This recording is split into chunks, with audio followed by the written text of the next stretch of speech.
Hello everyone, welcome back to the lecture series on automobile engineering. Today we'll discuss about the manual transmission, that is gearbox, and we'll see the types of gearboxes that are generally used in automobiles. Okay. To start with, we'll introduce the gearbox. In last lecture we have studied about the functions of gearboxes and the power, speed and torque characteristics of the gearbox. Here we'll discuss how this is being achieved. Okay, so the main purpose of gearbox is to reduce the load on the motor by using the motor's own momentum to keep it turning. Okay, so we can provide various speed ratios as per our requirement by suitably designing the gearboxes. So this will enable the reduction in wear on the engine because this allows more control and allows greater speeds to be maintained. So in practice what happens? So the main purpose of gearbox is to reduce the speed, okay, or we can increase the speed. So this is not only decreases wear on the motor but also allows a greater acceleration to the vehicle. Okay, in fact, the larger the reduction ratio, the larger the acceleration. In fact, we can use our overdrive system to turn the output shaft at a greater speed as compared to the driver gear, right? So in other words, we can say that if the motor is turning at 3000 rpm, for example, the output shaft is turning at 600 rpm, so the gearbox is reducing the number of rpm, okay, of input shaft to output shaft. So other devices which are generally used as a gear reducer or a speed reducer are torque converters, hydraulic systems, electrical power, hybrid configurations. These may be used for gear reduction purpose or speed reduction purpose. So we'll discuss this in our next lecture, but today we'll focus on the manual transmission part. Okay. To start with, we'll see what's the meaning of gear ratio. So basically the gear ratio is the relation between the size of the driving gear and driven gear. Okay, or we can say that the number of turns the driving gear must make to turn the driven gear one time. Okay, so for example, just see an example of a Subaru Impreza vehicle in which it is a 5 speed gearbox. Okay, so first speed ratio is 3.16 is to 1. Okay, if the rpm of the engine is 3000 rpm, so with this reduction we'll get the 947 rpm at the output shaft. Okay, in second gear this ratio is maintained 1.8 is to 1, so the output shaft will run at 1594 rpm. The third gear ratio is 1.296 is to 1, so it will rotate at 2314 rpm. And we can see there is an overdrive concept. The fourth gear and fifth gear, okay, they are rotating at higher speeds as compared to the engine rpm. So now see, this seems to be fitted with the overdrive system. Okay, so this may be attained in any case. So as per our requirement we can suitably design the gearboxes. So the types of manual transmissions include the sliding mesh gearbox, constant mesh gearbox, synchro mesh gearbox, and epicyclic gearbox. So we'll focus on these three gearboxes in today's class. Okay. So in case of sliding mesh gearbox, we'll see the components first. So the drive comes from this element number 1, that is the main drive gear. So this is also called as clutch gear. Okay, so we can see that from the clutch shaft the power is being transmitted to this gear. So this gear is known as main drive gear or clutch gear.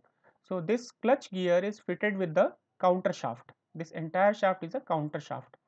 All the gears on the counter shaft are integrated part of the shaft. Okay, so whenever the shaft rotates, all these gears will be rotating. So this is clutch shaft, this is counter shaft, and the output shaft is known as main shaft. The third one, this 3 number is the main shaft, through which the power will be transmitted to the universal coupling, propeller shaft, and so on. Okay. Other components are, say here we have our first gear. So we can see the first gear is fitted over here. So we can see the number of teeth on the first gear is more. Okay, this is our second gear. Okay, this is our third gear. Okay, So this is the top gear, third or top gear. In this case, this is a 3-speed gearbox. Okay. So in this case, we can see that the main shaft is a splined shaft. It has internal splines, external splines over it, and these gears have internal splines inside them. So these gears are fitted over this main shaft, in which in a sequence that they can be slided left or right. Okay. So in whenever the power is being transmitted from the engine, it comes to the clutch shaft, then it goes to the counter shaft. This counter shaft is rotating all the time. Okay. But the power will only be transmitted through main shaft number 3 to the universal coupling or propeller shaft only when these gears are engaged. Okay. In order to engage the gear, we have to move the gears left or right. Okay. These gears are to be moved left or right. For example, to engage gear number 1, okay, this is gear number 1. So to engage it, we have to move this gear number 1 to the right side. So this is marked as number 4. So this 4 number must be slided to the right side manually. Okay, to slide it to right side, we have dog sleeves fitted over this shaft, main shaft. So these dog clutches or dog sleeves also do have internal splines inside them. So by using a manual fork, we can move. The driver basically turns the or pushes the lever, and that lever is coupled with this particular dog clutch. Okay. So the movement of the lever moves the dog sleeve left or right as per the requirement. So for engaging gear number 1, we'll be shifting this dog sleeve to right side so that this gear number 4 comes to right side, and when it comes to right side, it matches with the counter shaft, this gear, small gear. So we can say that from here the drive is coming, the counter shaft is turning all the time, this gear is rotating with the counter shaft as its integral part. So this will transmit power to this bigger gear, and the speed at the output or main shaft will be less as compared to the input shaft, because we can see here the number of teeth over the main shaft's gear is more as compared to number of teeth on the driver shaft. Okay. So there is a speed reduction in first gear. Okay. Now to engage the second gear, what we'll do, we'll move this gear number 5 using this dog sleeve to the left side. Okay, this will come to this side. Automatically this is fitted over, these two gears are fitted over a same sleeve. So this will come to this side. This gear number 1 will be disengaged, and now gear number 2 or number 5 marked as number 5 will be engaged with the counter shafts this gear. So we can see that the size of or number of teeth of this gear fitted on the counter shaft is more as compared to this gear, and the number of teeth over the driven gear, that is number 5, is less as compared to gear number 4. Okay, this number 4. So when this will match with this particular gear, what will happen? A greater speed as compared to gear number 1 will be obtained here. Okay. So when this comes in contact with this gear, the drive will come from the input shaft, it goes to the counter shaft, then it passes to this particular gear, and through this gear this will be transmitted to the gear number 5, which is shifted over here. Okay, this is marked as number 5. So this in turn will turn the main shaft, okay, in the same direction in which the main shaft is rotating. So this will move the vehicle to the uh, uh, forward direction. Okay.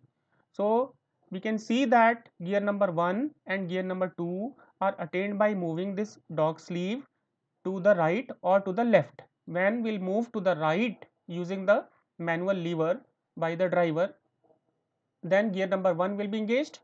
When we'll move it to the left, then gear number 2 will be engaged. Okay. So this is the first gear, this is second gear. By sliding it over the main shaft from left to right, we can obtain 2 gears. Now talking about the third gear.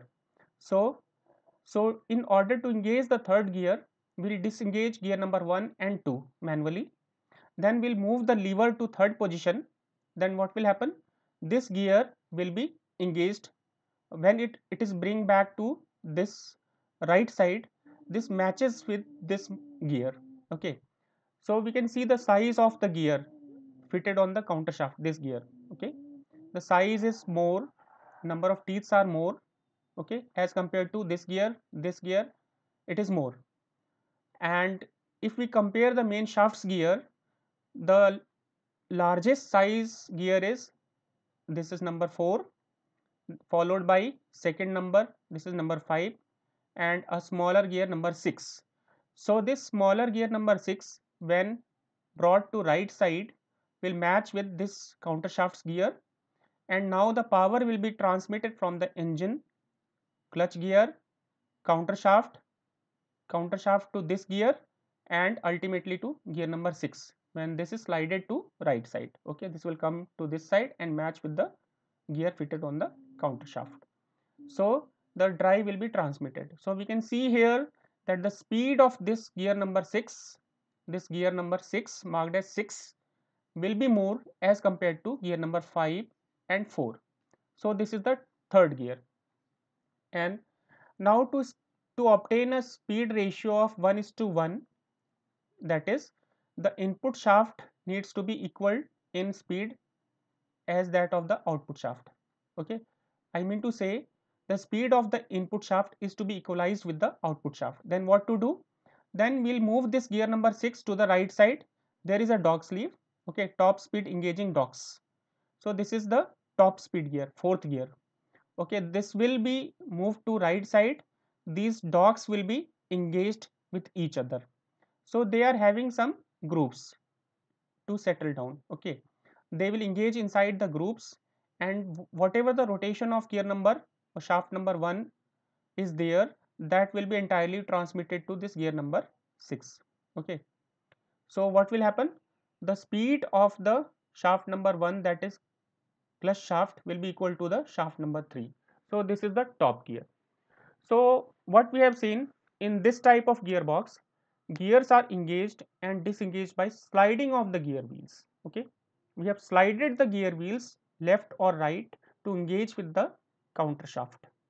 Gear wheels on the main shaft engage with gear wheels on the lay shaft or counter shaft by sliding themselves. Okay, so here we can see that the lay shaft or counter shaft is fixed inside the bearings. Okay, there is no movement. Okay, so these are floated over the bearings. They cannot slide from their location, rather they will be rotating over the same axis, and all the gears mounted on the counter shaft are its integral part. So whatever the RPM of the shaft is there, the gears will be rotating at the same RPM. Okay, so this will be fixed at its location. So we want to get different speed ratios, then we have to vary the size of the gears over the main shaft. So to summarize, we'll start with gear number 1. So for obtaining gear number 1's ratio, we'll move this number 4 to the right side and it will engage with this gear of the counter shaft. To obtain gear number 2, we'll move this gear number 5 marked as number 5 to left side, it will engage with this. So this will disengage, this will engage. So second gear's speed will be obtained, that will be more, the speed will be more as compared to gear number 1. So then we'll disengage this and bring it to this current position, and we'll move this gear number 6 to right side, then third gear will be obtained. When this gear number 6 is moved to left side, then a top gear will be obtained. Sometimes this shaft is having a splined pattern. This moves inside the shaft, this clutch gear shaft, and transmit the power directly. Okay, or this may be transmitted through this dog sleeve. Okay, so the some groups are cut over this gear and this gear, and they are meshed with each other to transmit the power. Okay, so this is our sliding mesh gearbox. Here we can see that in this type of gearbox we have to use straight spur gears, okay, to transmit the power, because this lay shaft or counter shaft will be rotating all the time as we start the engine and the clutch is engaged. So this gearbox will be rotating, this shaft will be rotating all the time. So all the gears will be rotating. and these are stationary until we engage them. Okay, so in order to engage them, we have to move the gears left or right as per the requirement. Okay, so while doing so, we can see that one of the elements is moving, other is stationary. So we have to engage the stationary element with the moving element. So this may produce a lot of noise or sound or vibration while engagement. So we can hear the sound, okay, while engaging this particular gear, as in case of tractors. We have seen the a huge sound comes. Okay, in some cases of some vehicles we have sliding mesh gearbox, so we can hear the sound of the gear. So this may tend to break down or broke the tooths of the gears fitted over or prepared over or fabricated over the this particular gear. Okay, so this is the disadvantage. So advantage is simplicity in gearing arrangement, and disadvantage is it may the tooths may be broken down while engagement process. Okay, because stationary gear is engaging with a moving gear, so this may result in breakdown of the teeth. Okay, in our next class part 2 we'll discuss about the constant mesh gearbox that will eradicate the ill effects of sliding mesh gearboxes. Okay, thank you so much.